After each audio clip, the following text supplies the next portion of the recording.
In this video, I'm going to show you how to use Microsoft Excel 2010 to conduct a one-way analysis of variance. And before we begin, I want to make sure everybody knows where to find the data analysis tool pack. I already have that installed on my computer, and you actually find it under this data tab right here. So when you click on the data tab, it would be over here on the far right if you already have it installed, and that's where the data analysis tool pack is.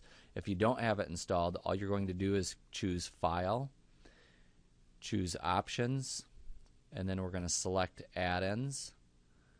And when this comes up, you can see it's already an active application in my add-ins, the analysis tool pack, but I'll choose something else so you can see the dialog box that comes up. So I'm going to choose this analysis tool pack -VBA, and the logical thing would be to go ahead and click OK, but that actually closes the screen. It doesn't get you there. So what we need to do is we need to click Go, because that's going to bring up the menu with the Excel add-ins in it. And then we're going to choose the analysis tool pack, and you can see I already have that checked. If you do not have it checked, you'll need to check that and then click OK. And I'll just hit cancel since I already have that installed. Once you have that installed, you can use that to conduct the one-way analysis of variance. And what we want to do is we want to choose data analysis, and then I'm going to scroll up to the top. So we're going to use a single factor analysis of variance, and then I'll say OK. And when this comes up, it's asking me for the input range. So check this little box right here, click on this little box right here, and then you're going to select all the data, including any headings that you have, and I'll show you why in just a little bit. But you can see I have everything selected. You can either click this button on the right of the dialog box to get back in there, or you can hit enter, and that'll bring you back in as well.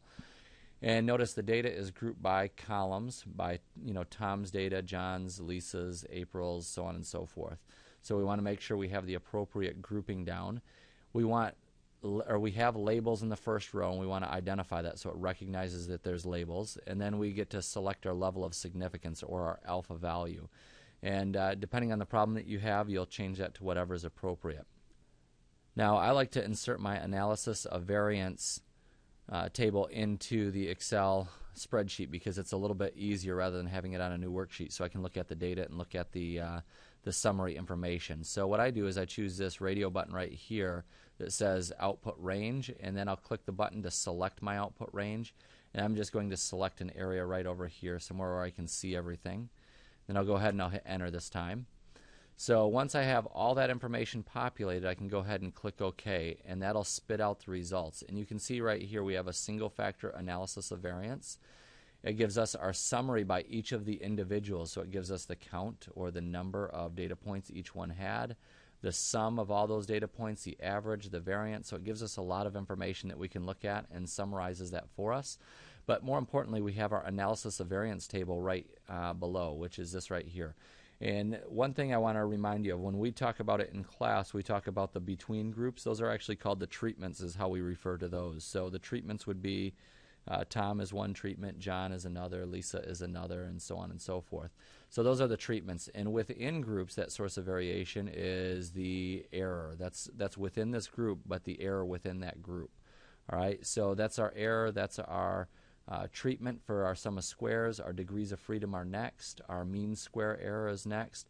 And then this F value right here, this is the calculated value of F. And we get that by dividing this mean square treatment by the mean square error of 7.71. And that'll give us that value. So that's a calculated value.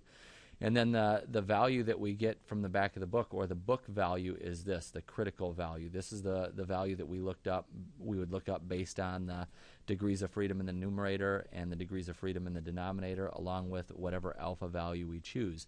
Now from there we can use that to finish up this hypothesis test on the means right there and use that to make our decision.